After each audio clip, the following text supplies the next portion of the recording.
Okay, so we can begin. We're holding Sefer Tehilim, Perek Shishi, the 6th chapter.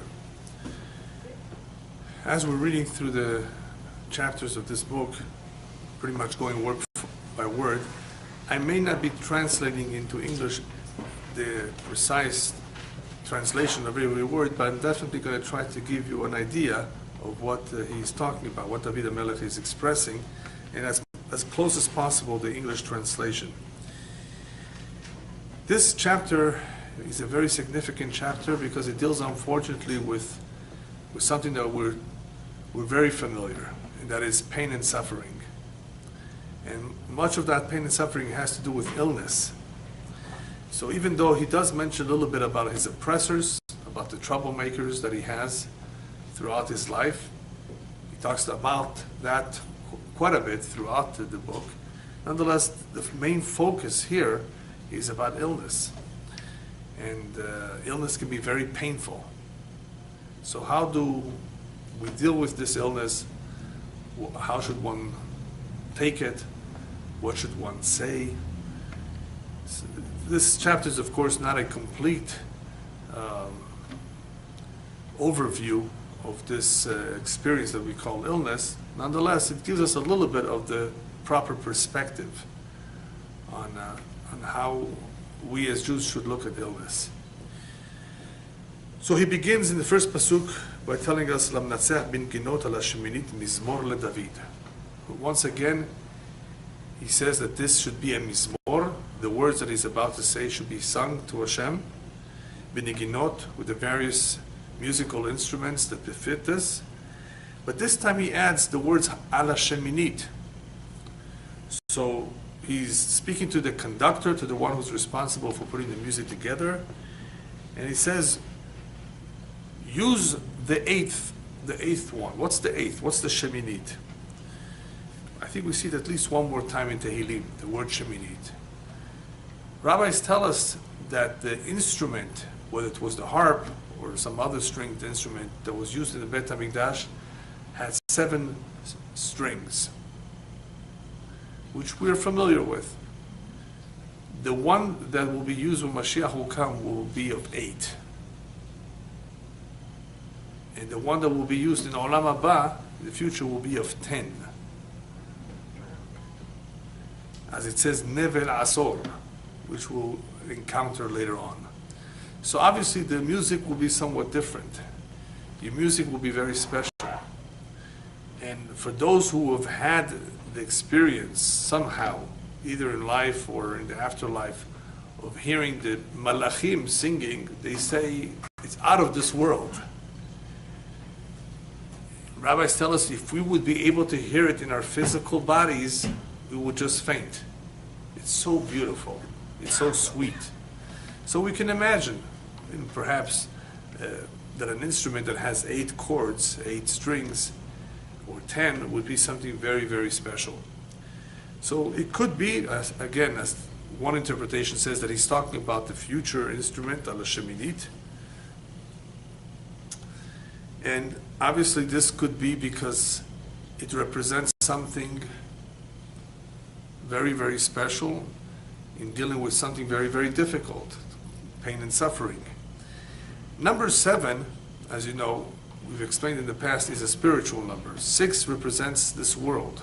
7 is Shabbat, is holy. It represents the spiritual world, not the physical world. So what is 8? 8 is Olam Haba.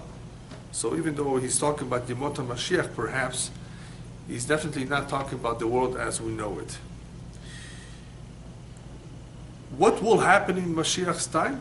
Perhaps we will understand better how good the Yisurin were, how beneficial they were, how sweet they were. Not now. Right now we'd rather not have them. They're very painful. But Sheminit could possibly explain something out of this world, something more of a more spiritual nature, which we don't readily see with our physical eyes. It's a mizmor, therefore there's reason to sing about this, even though we're not in the mood of singing when we're in pain. But these words, obviously, are to be said and sung because hopefully they will inspire us and they will calm us and they will reassure us. And that is why they were being put to a song. Another interpretation of Sheminit that is brought down in the Gemara actually is that David HaMelech felt very bad when he was once in a hammam, in a bathhouse, I guess we would call it in English. He felt completely naked without any mitzvot during that time he was taking a bath, and he remembered that he still has the Brit Milah, which is the 8th. Brit Milah is performed on the 8th day, so he's insinuating, he's talking about the Brit Milah over here, which is one of the celebrations that Jews perform with tremendous simcha, no matter how not observant they may be of the rest of the Torah. Brit Milah, they always were attached to, and they always adhered to it, and always celebrated it. So he's talking about the beauty of the Brit Milah. And of course the zechut, perhaps the merit that Am Yisrael has in keeping the mitzvah and celebrating it with tremendous joy.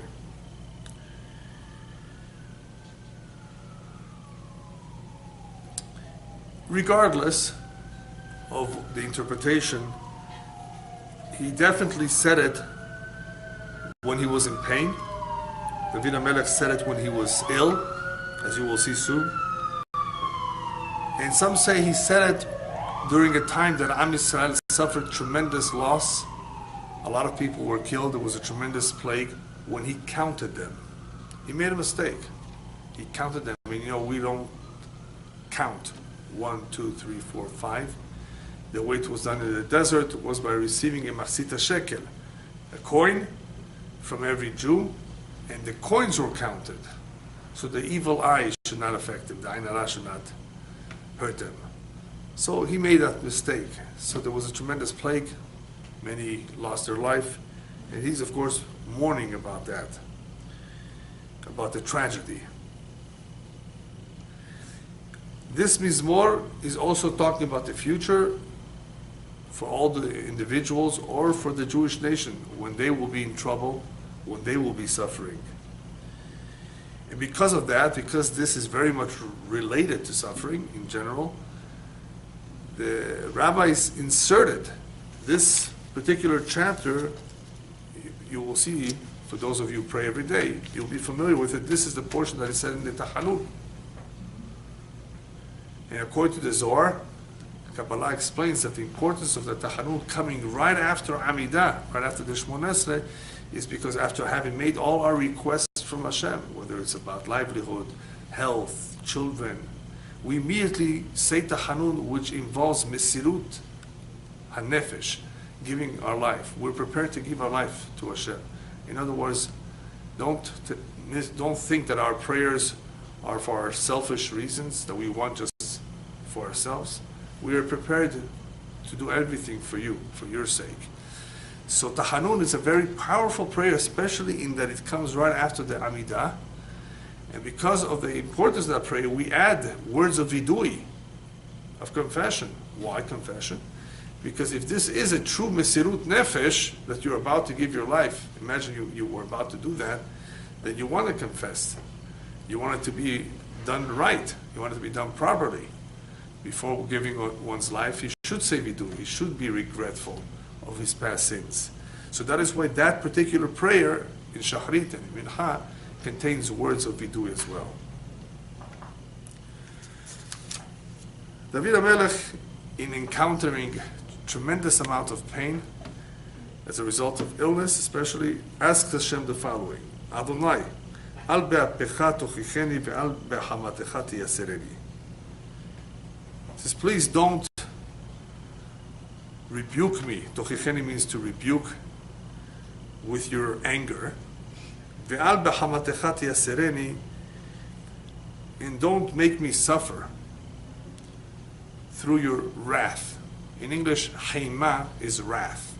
And I'm sure most of you, no matter how good you know English, will not know the difference between anger, ire, wrath, all kinds of synonyms for what appears to be the same thing, but they're not exactly the same thing. There's differences. And in English, the English language doesn't lend itself very well to explain the difference. People don't really see it easily, and it depends a lot more on context, how it's used. In Lashon HaKodesh, as we've explained many times, there are no synonyms. Each word represents a different level or different degree of this particular word or pe'ula, this particular action. Af is not the same as chema. They're used differently in the Torah. And the best way to understand the difference is by seeing the context, by seeing how these words are being used. For example, let's look at the word tochicheni. Tochicheni means to instruct, to rebuke, to teach a lesson. Hashem is not a human being. Hashem does not therefore get angry as a human being gets angry. We're not talking about feelings. We're not talking about emotions. Anger is a word that's used in order for us to understand, in order for us to be able to relate to Hashem's midot, to Hashem's conduct with us, to how He relates to us. He has to use a language or a word that we can understand. So, when Hashem shows His anger, in some ways it is to teach us a lesson. It's to teach us something, to prove to us something. If we're not getting it the easy way, we have to get it the hard way. So that's where the word tochichen is being used. Tochichen means to instruct, to rebuke, to teach us. And what does Shlomo Melech tell us in Mishlei? Et asher yehav Hashem yochia. The ones who Hashem loves, He gives tochacha. He gives instruction. He rebukes. He admonishes. So the one He loves, a lot of people who He doesn't love, He hates, He detests them. They're evildoers. He lets them continue their life. Sometimes nothing bad happens to them. Nothing difficult happens in their life. And you wonder why. They deserve it more than anybody else. No, Hashem leaves them alone. Those who Hashem loves, He wants to clean them up.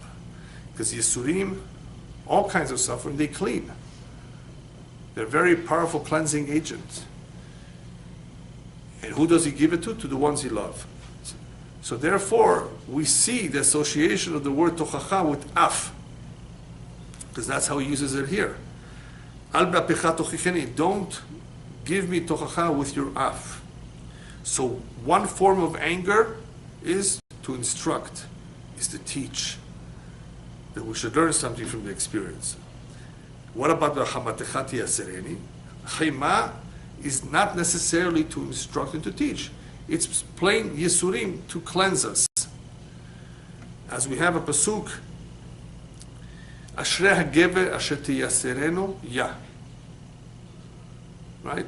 Later on we'll see it. Fortunate is a person who undergoes suffering in the hands of Hashem.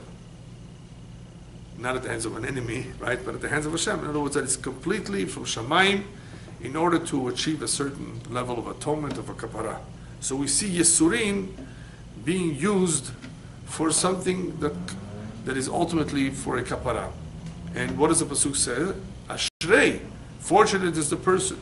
So al ba'chamatechat yasereni, if chema is being used in association with Yisurim, we understand that chema is not necessarily leochiach, to instruct, to teach him something. It could be something that he's not aware of at all. There's all kinds of Yisurim. The rabbis even tell us, imagine you went to try on a new suit. You know, they measured you, they cut and everything. And after so much work and spending, it doesn't fit you. Even that is Yisurim. You go out to your car. You say, oh no, I forgot my keys. Now you have to go all the way back to your house. And it's not that far, but it's a pain. That's also Yisurim. That's also Mishamayim.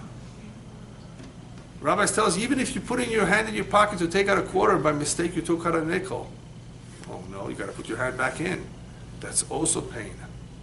There's all kinds of levels of pain. And they're all for tochacha or for yisuri of some sort.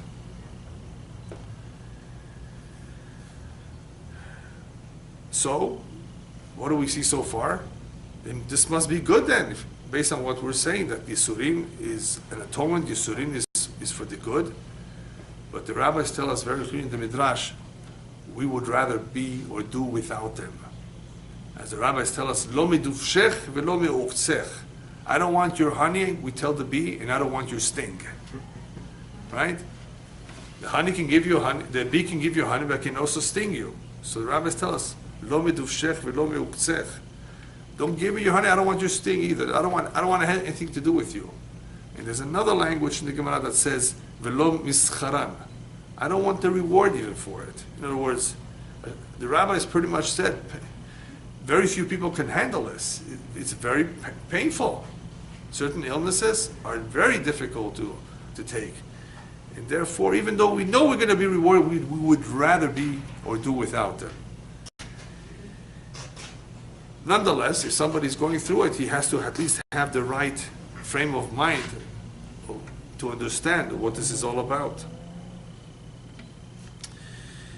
Af and chimar are different also possibly in the following way. Af, because it comes to teach, it is much more revealing. It is much more public.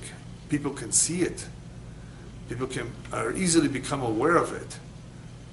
It's charon af, it represents the nose. The nose is outwardly, right? You can see when a person is angry at you. Yesh lo charon af. Chema, you don't see it as much. It's more internal, it's more private. Sometimes people suffer privately. You don't see it, you don't know about it. That's possibly a difference between af and chema, but they're both painful. All right, we're continuing on. So David HaMelech says, Choneni Adonai ki umla lani. Hashem, be gracious with me. Chanina. You know what chanina, gracious, means? It's not just pity. It's forgiving. You know, please let go of the judgment. Pardon me. Be gracious with me. Why? Because at this point, David HaMelech says, Ki umlal ani. I'm an umlal. Today, the word umlal in Hebrew, in modern Hebrew, umlalim, is used more like poor fellow. They're so, they don't have any help. They're so unlucky. They're umlalim, poor fellow. Whereas in Lashon HaKodesh, umlal has more to do with a person who's weak. Umlalani, I've suffered so much, I can't handle so much. It's difficult for me. Umlalani, in other words, I'm delicate. All of this is very, very hard on me. It's not like, he's not trying to say, I'm strong, I can handle it, I can take it. No. This is really taking a toll. And if it's taking a toll, it means it's going to interfere in my life. It's going to interfere perhaps with my Torah. It's going to interfere with everything that I want to accomplish. That's what he's trying to say. Therefore, Refa'eni Adonai ki nivhalu atzamai, please heal me. And here he says something very interesting. Heal me because nivhalu atzamai. So, heal me because my bones have gone into panic mode. Maybe that would be a good way to describe it. Nivhalu, they're terrified, they're in panic. I really haven't seen anybody really explain how do bones go into panic? How are bones terrified? But it's obvious what he's saying. It's one thing for the flesh to be in pain. It's another thing when the bones are completely in shock, completely in trembling. Because the bones is what really holds up the human being. That's the skeleton. When the illness is very, very strong, when there is terror, when a person is terrified, right? It's not just the flesh, it's not just pain, it's not just a blister, it's not just blood. His whole body feels it. That's what nivhalu atzamai means. His whole being is shattered. His whole being is terrified.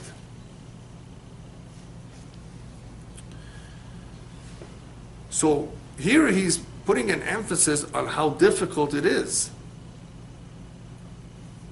David HaMelech, you're saying it's difficult? But we have a tradition that En HaKadosh Baruch Hu ba betrunya im biryotav. Hashem does not give anyone too much suffering that he can't handle. He will only give you as much as you can handle. Otherwise, people would go crazy.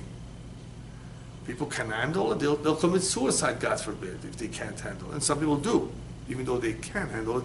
they think they can't handle it. So they need guidance, obviously, they need help to realize that it's something that they can outlive, it's something that they'll come out of it. We need to give them hope.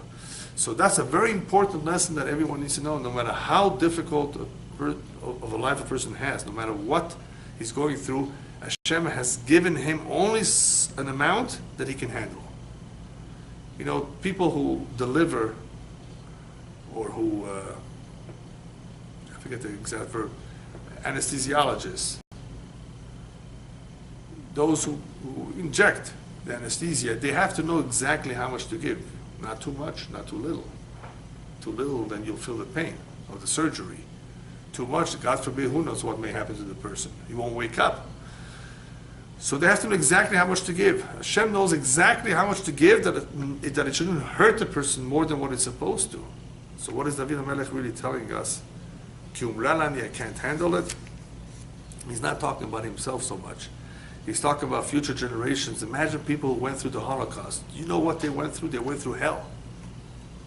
Some of them saw their own children being shot, or their own parents being shot, in front of them.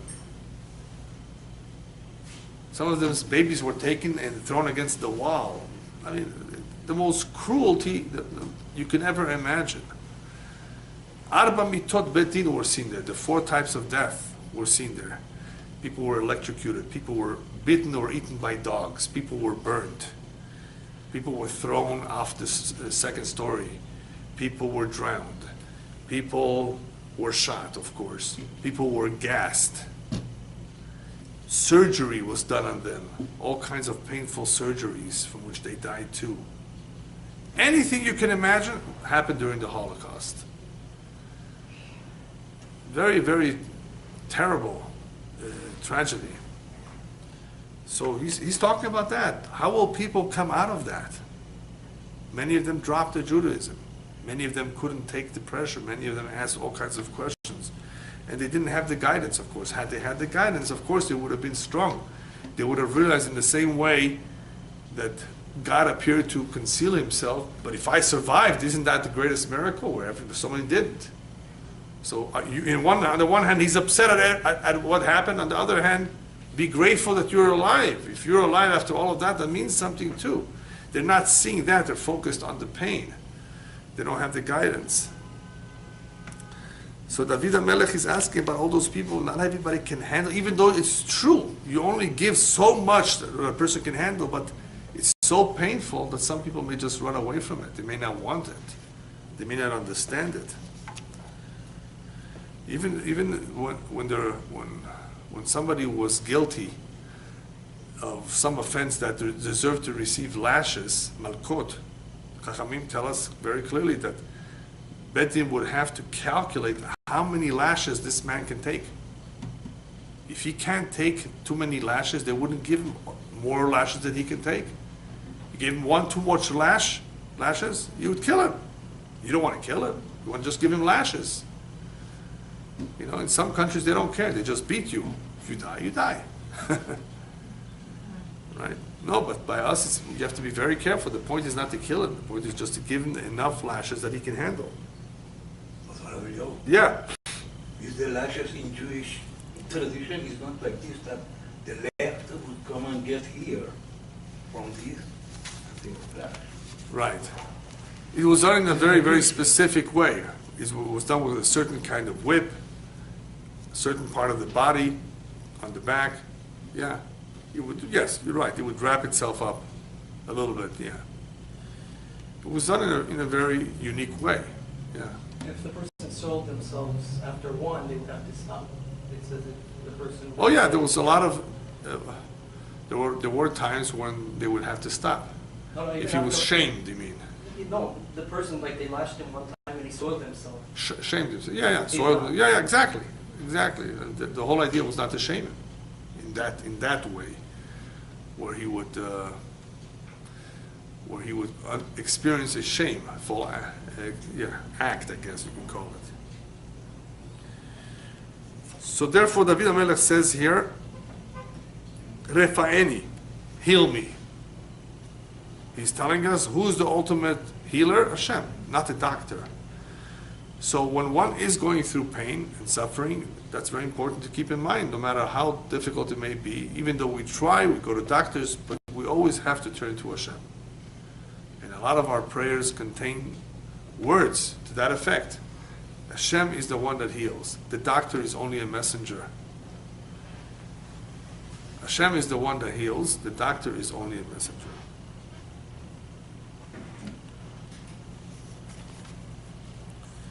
V'nafshi nivhala me'od. After he says that my bones are terrified, he says, my soul, my spirit is terrified as well. Now this is already dangerous. We're no longer talking about the physical body. Now we're talking about the nafshi. Nafshi nivhala me'od. Sometimes pain and suffering affects the spirit. It does not only affect our mood, it affects the spirit. It leads to sadness and depression and all kinds of symptoms that are sometimes even more difficult than the physical pain.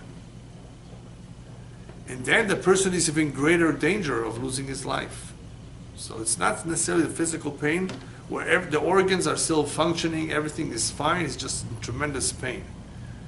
But it could be his psyche, his state of mind is very, very bad. And that's what he's talking about.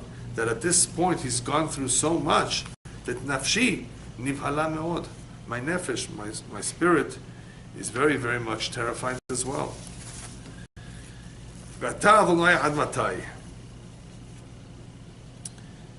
This is a very interesting expression. Ve'ata Hashem ad matai, until when? He wants to know an answer. Until when will this go on? A year, 2 years, 5 years?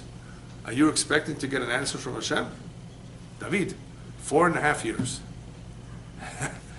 Right? 4 years, 6 months. But no, he's not expecting an answer here. Obviously, the words appear like he's saying with a question, Hashem ad matai, but it's really an expression of begging Hashem to please do away with it, the sooner the better. But why does he say the words ad matai nonetheless? Because the rabbis tell us that Yisurim, pain, have a time of when mashbi'im otamu. They make him, pretty much Hashem decrees, when they will arrive on Monday at 6 o'clock in the afternoon, that's when you hit him. And you leave 2.5 weeks from now at 8:30 in the morning after his coffee, or whatever. There's an exact moment of when the pain comes and when the pain leaves. Many of you know people who have had aneurysms. It comes like this, boom, right? Some things come suddenly, at that second. And it could be that he was not necessarily doing something strenuous. Otherwise people would blame, oh, it's because he just lifted some weights. Not necessarily. He could even be in his sleep. People have died in their sleep. Right? It is at a particular moment that Hashem decides. People have gone to the doctor and have discovered that 90% of their arteries are clogged. Right? Baruch Hashem, they went to the doctor on time. You think they did it on their own? Hashem put it there. Now it's time for you to go to the doctor. They have to do your rotor-rooter. You know, they have to clean you up right now. Otherwise, you won't last like that. Al pi derech hateva, unless it's through a miracle, al pi derech hateva, through laws of nature, the blood can't go through that well, and there's going to be a heart attack or a stroke. If the arteries continue to constrict because of plaque or because of other reasons. So, who's going to let him know? He's not supposed to die. Somehow he'll get to the doctor in time. So, where's his pain? His pain will be the surgery. The surgery is painful. He's out of commission for a while, even after the surgery. Right? Baruch Hashem, he was saved from other kind of pain. There's other people that have to take nitroglycerin. They have chest pains. They have all kinds of pain in their body. They better check it out too. So there's all kinds of forms of pain. But if the time has not come for him to leave this world, he's not going to leave. Usually not. Unless, of course, he he oversmokes and does things to harm his body intentionally, then of course Hashem says, you're going to hurt your body intentionally, I'm not going to protect you. But if a person is not harming his body, right, he just doesn't have the best genes, or something else happens, it's all Mishamayim. So the Yisurim, the pain, have a certain time, a certain moment they arrive, a certain time they leave. And that is what David HaMelech is asking for. V'ata Hashem ad matai. When is that moment that they're going to leave? Please, let it come sooner than later. So it's part of his prayer that they should leave sooner than later. In other words, if you meant for me to have them later, I beg you that they should leave sooner. Can he do that? Yes, because that's what prayer is all about. That's one of the most important messages of this chapter and other chapters, is that he's not just describing to us the experience that he has and how he's having a hard time with it and how painful it is. He's saying prayer could make a difference. Otherwise he wouldn't say this. Prayer can shorten that time. Ad matai means therefore, please let it go now. If it was meant to stay another year, no, let it go now. Till when will it continue?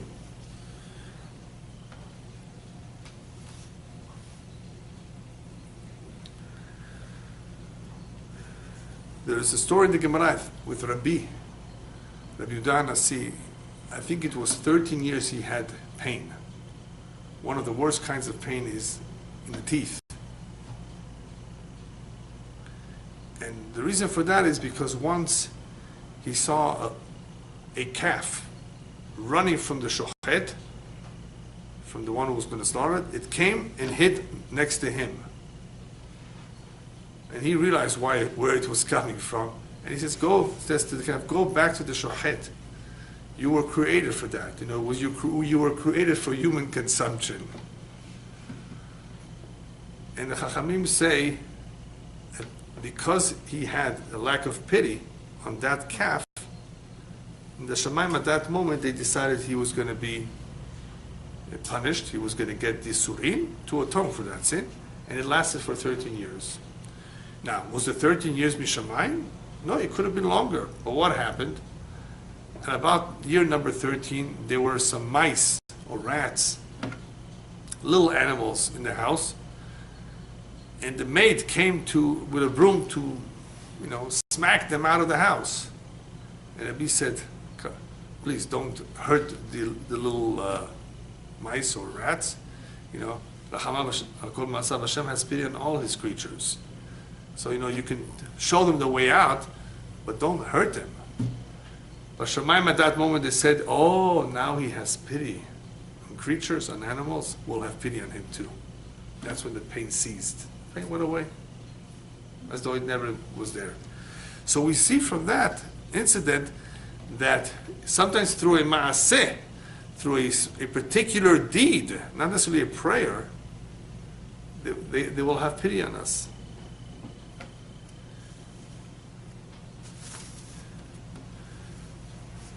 Next pasuk, Shuva Adonai chaletza nafshi, hoshi'ini leman chazdecha. This is a beautiful pasuk, and this is a message that repeats itself in different words throughout Tehilim. David HaMelech says, to please Hashem, accept my prayer and let me live. In other words, take away my suffering. Chaletza nafshi, release my soul or allow it to stay alive. Hoshi'eni leman chazdecha, save me through your graciousness, through your kindness. What is he asking here? That's different than what he was asking before. He's asking about his life. Why is he asking about his life? He explains in the next pasuk, as he does in many places of Tehilim, Ki en b'mavet zichrecha b'sh'ol mi yodelach. If a person dies at death, who's going to remember you? B'sh'ol in the grave, who's going to thank you? There's no prayer in the grave. There's no mitzvot in Olam HaEmet, in the upper world. He says, what's the purpose of you taking me? I'm better off being alive. You know how much I can accomplish? You know how much I can do, Hashem? When does he say this elsewhere? Lo hametim, hallelujah. Right? The dead will not praise you. Right? There's a lot of places, there's a lot of pesukim like that. What's interesting about this proposition that David Melech is basically proposing is that it helps. There have been people who had a clinical death. You know, they had a near-death experience. They left this world for half an hour. They saw themselves in Olam Ha'emet being judged in Bet Din. And they were begging to come back. Some of them like it so much that they don't want to go back. They say, no, your time hasn't come, you have to go back. Some of them have begged to come back. And when they asked them, what do you want to come back for? So it said, well, I left behind small little kids. And Betin Shermala says, that's not a good enough reason to come back. You hear that? That's not a good enough reason to come back. Hashem will take care of them. So what was the end of one individual trying to beg for a return to life? Hashem, if you give me more time to live, I want to correct all my mistakes. I want to accomplish this and that. I want to do this. Oh, you want to do teshuvah, you want to correct your mistakes, you want to do this. For that we agree, but you better do it. And there have been several cases that I know of, I'm sure many, where people were given a second chance to come on condition, of course, that they do teshuvah, that they repent, that they undertake to do what they promise upstairs they will do.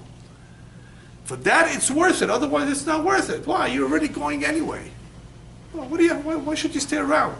If a person is not really doing what he's supposed to be doing, you might as well be up there. You know? So he's fired, as they say. You're fired. Now do your job. Now, obviously not everybody is fired. But if a person did leave this world as a result of some medical problem, and he's in surgery, or he's going through tremendous treatment, he's ill, they weigh the pros and cons of him staying behind. On the one hand, perhaps he finished his tikkun, maybe he finished his mission. On the other hand, could be this is a tremendous kapara for Am Yisrael, his death. Sometimes when a tzaddik leaves the world, it's an atonement for the world, it's an atonement for the community. There are all kinds of reasons why people leave when they're young. We don't know all of them. But it's usually the good people. Usually. So Yisurin serves a purpose. But upstairs, if they're still weighing the yes and no, it better be for a good reason that the person is asked to come back. Otherwise, they say, why should you just come back? And that is the meaning of Lo amut ki ehyeh, vasaper ma'aseya. Right? I will not die, for I will live. Because I still have what to accomplish, to tell over the wonders of Hashem, the great deeds of Hashem. So what we've learned from that, as the rabbis point out, is that even though usually we don't make vows, nedarim, they're very risky. You made a promise and you don't keep it, oy vavoy, chaz v'shalom, God forbid, it's dangerous. So always say beli neder. But when a person is be'et sakana, he has nothing to lose. He's about to drown. There are no life vests around. There are no boats. Nothing to save him. Hashem, if you save my life, I'll do this and this. I'll take upon myself this mitzvah. I commit myself to do this beautiful deed. Then a miracle could happen.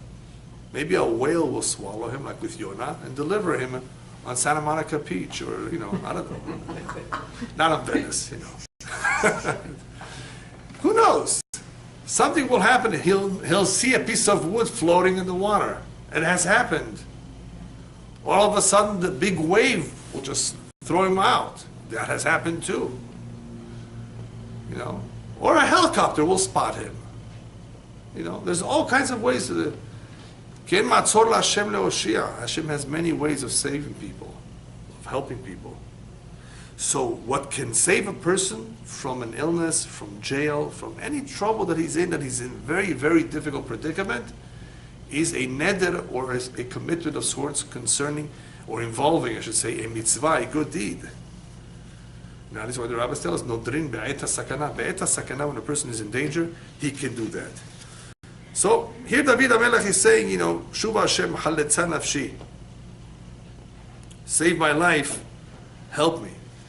Well, save my life because I'm telling you there's good reason for me to stay alive. And he explains that in the next pasuk. But what's Hoshi'eni le'man chasdecha? Save me through your kindness, even if I don't deserve it. Sometimes the person doesn't deserve it, but because of his prayers, there's something called Hesed. Hashem is kind. If there wouldn't be Hesed, if there would only be Din, justice, people wouldn't survive. People would die right away, Chas v'shalom, after they did something terrible. So there is Hesed, so we have to pray. And when you pray, you're basically asking for the attribute of Rahamim to be involved. And when Rahamim come together with Din, you have Chesed, in a sense.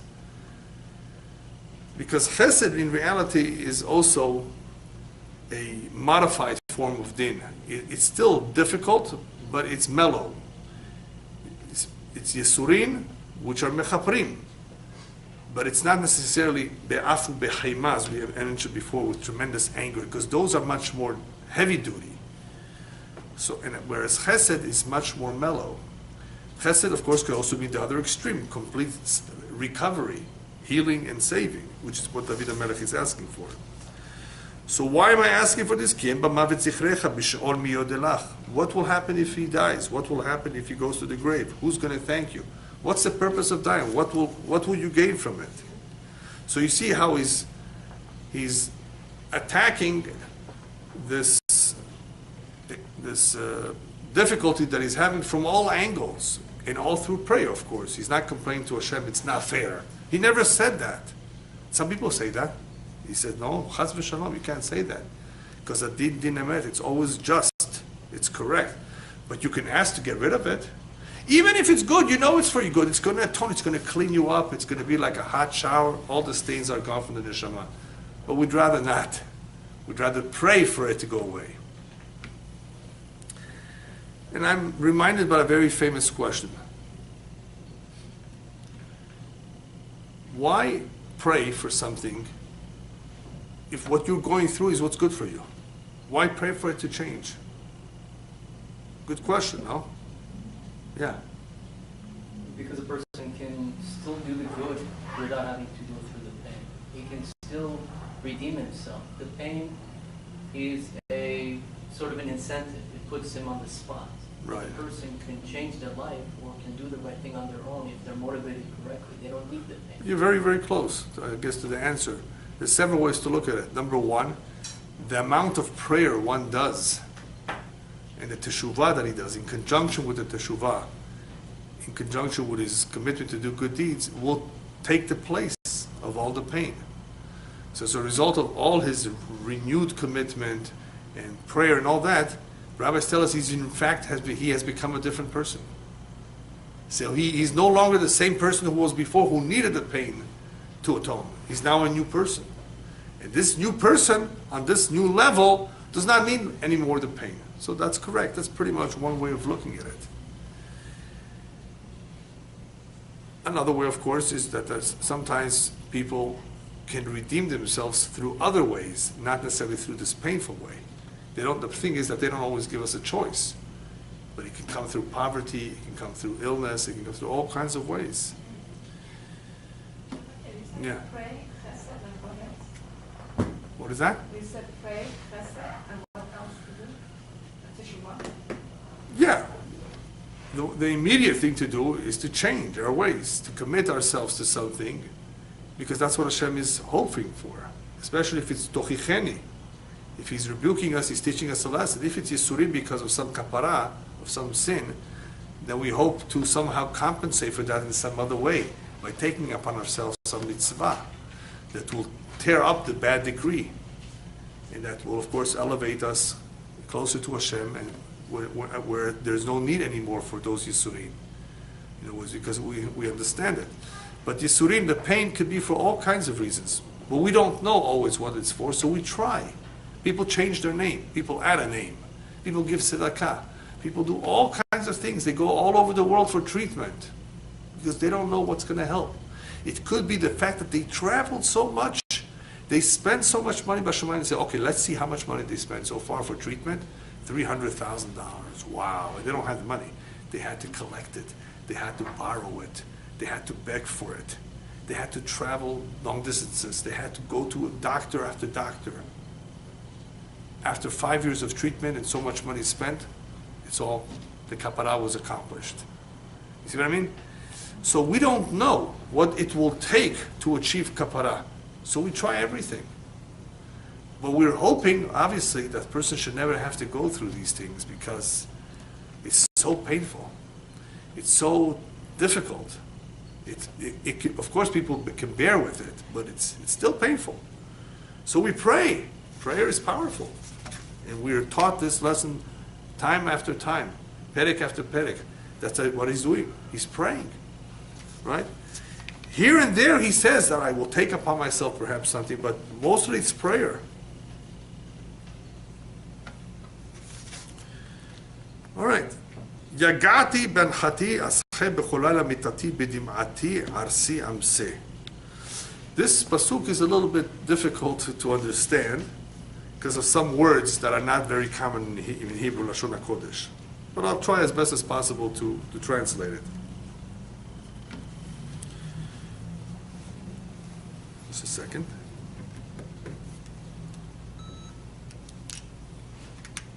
That's okay.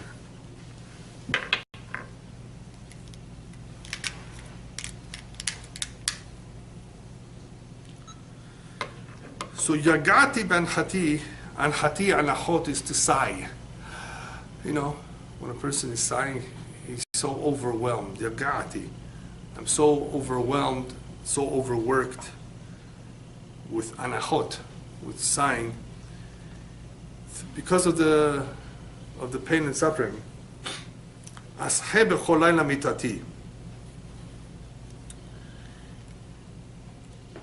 I guess you could say I melt or I lower my bed with so much tears. I drench it, maybe is a better word. Asche means to drench it with so many tears. You know, so much goes into the bed from so much crying. Or afloat.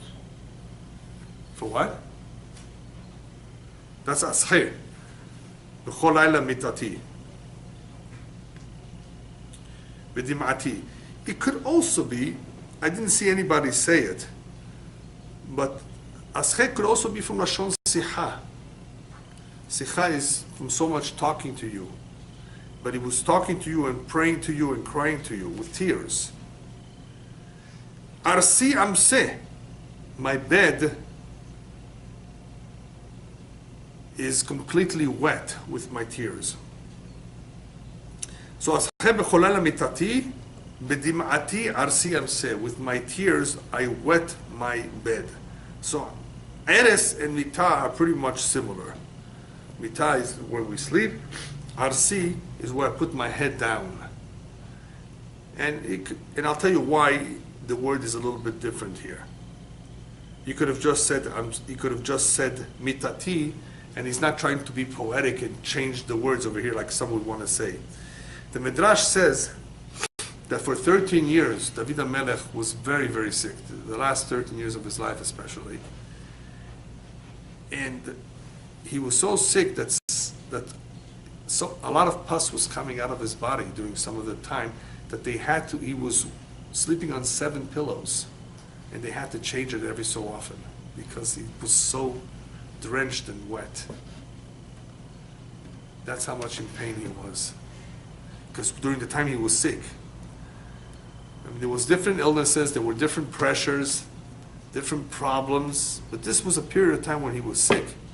And this is what he's saying, that there was so much going on. Yagati, it was so difficult for him, so overwhelmed with his anachot, that he was sighing, and that asche b'chol layla mitati, that he was drenching his bed, and he was crying so much that his bed became wet. But it's not just from tears, as it says over here, but as the Midrash says, from everything else that was coming from his body. Yeah. So that's why perhaps I'm saying he uses the word arsi, could be in reference to the pillows. That's what I was thinking. Either way, he's describing something very significant here. He's describing tears. Why? Because rabbis tell us that the gates of prayer may sometimes be shut, but not the gates of tears. So that is the emphasis of tears over here. What happens if a person sheds many tears and his prayer is still not answered? You should know that those tears have not gone to waste. Hashem puts them aside in a special storage place, and when the time comes, could be his grandchildren will need it. They will have some need. He will use the tears of the grandparents for the grandchildren. Tears are never gone to waste. People said Tehilim for many people who in the end died. Those tears have not gone to waste. Hashem puts away all those tears, all those prayers that were said tearfully, and at some time that community or that group of people that said Tehilim or shed tears will benefit from those tears when they will have a personal need. They're never wasted. Why wasn't this man helped? For some reason only Hashem knows. He needed to go. She needed to go. But the tears at the Tehilim that were said, they were not wasted. Tears are put aside, and that is how they're very powerful. In relating to us how much he went through and how much pain he was, he's also telling us how difficult it was for a different reason that is not so clear or explicit, and that is that when a person is going through so much, he's sad, and he may be even depressed. He's not necessarily in the highest spirits, in the best moods, and as a result of that, he cannot be a Navi, he cannot be a prophet, he cannot necessarily receive Ruach HaKodesh at that time when he's in pain. So David HaMelech is telling us that it's not just the physical pain, it's the emotional pain, it's the spiritual pain, all around, that he's crying because of his situation. It's very sad.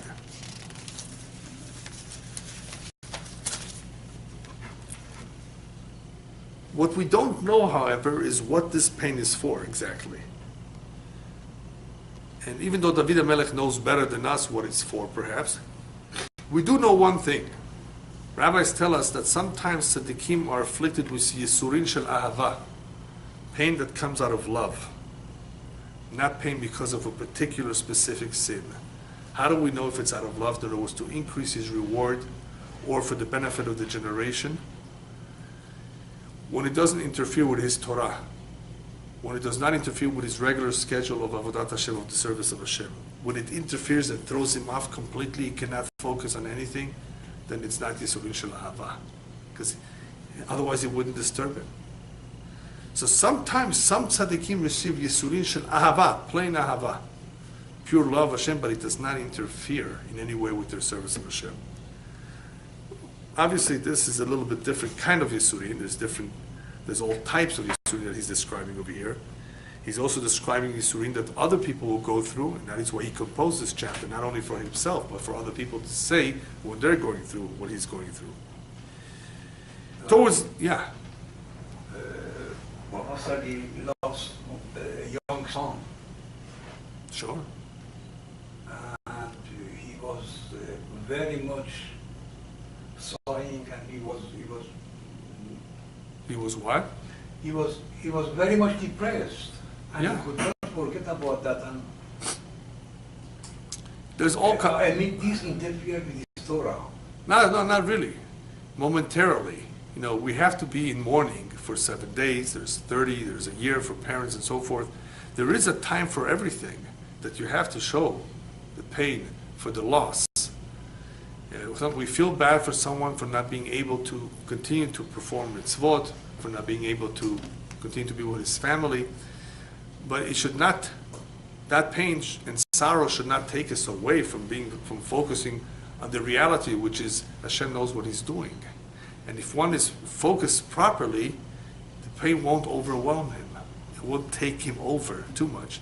But physical pain is much more difficult to bear. That is why David HaMelech in this chapter, talking a lot about physical pain, says, please take that away from me because it's really getting to my bones, he says. It's hurting him so much. He's not able to focus. He's not able to concentrate. Towards the end of the Perek, he says, "Ashesha mikas eini ateka bechol tzorerai." Two more difficult words here that we're not familiar with, but I'll translate approximately. Ashesha mikas, I was so oppressed by my enemy that it angered me so much, they hurt me so much, that ashesha eini, my eyes have become dim. Ashesha is like weak, dim, from so much chaos, from so much that they've angered me. In other words, that they made me angry. Now he's going back to his oppressors. He's going to speaking about that pain. Ateka bechol tzorerai. I've become much older because of all my oppressors. Older? Yeah. Anybody that went through war or through tremendous stress and tension, you could see all of a sudden, if you see him after a year, you look 10 years older than I just saw you a year ago. 10 years old? Yeah. He went through war. He went through fear. He went through a tremendous amount of tension and stress. That's what David HaMelech says. Look what has happened to me as a result of all my oppressors angering me, giving me a hard time, that my eyes have become dim and I've become ateka. I've become older, weaker, as a result of all that painful experience.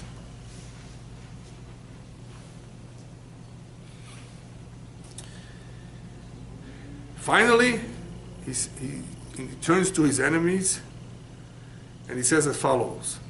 Suru mimeni kol po'alei aven. If I can use the English slang, fits perfect here. Get lost. Suru mimeni kol po'alei aven. Get lost, get away. All those evildoers. When do you get lost? No, we'll continue. No, get lost. You're going to get lost very soon. Ki shama Adonai kol b'chi. Hashem has heard my prayer. He has? How do you know? You're so confident? David is confident. David has experience. David knows from the past that Hashem has heard his prayers, even though he did not answer him at a particular moment. Hashem knows that his prayers were sincere. His prayers were with tears. Hashem has heard my prayers. And when Hashem hears his prayers, you're going to lose. In the end, you're going to be defeated.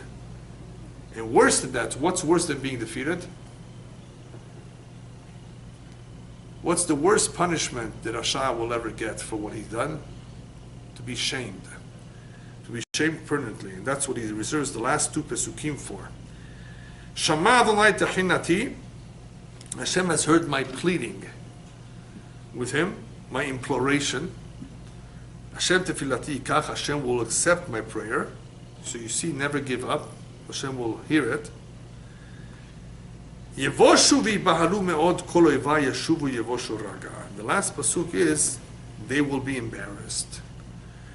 They will be embarrassed and they will be frightened or terrified. All my enemies.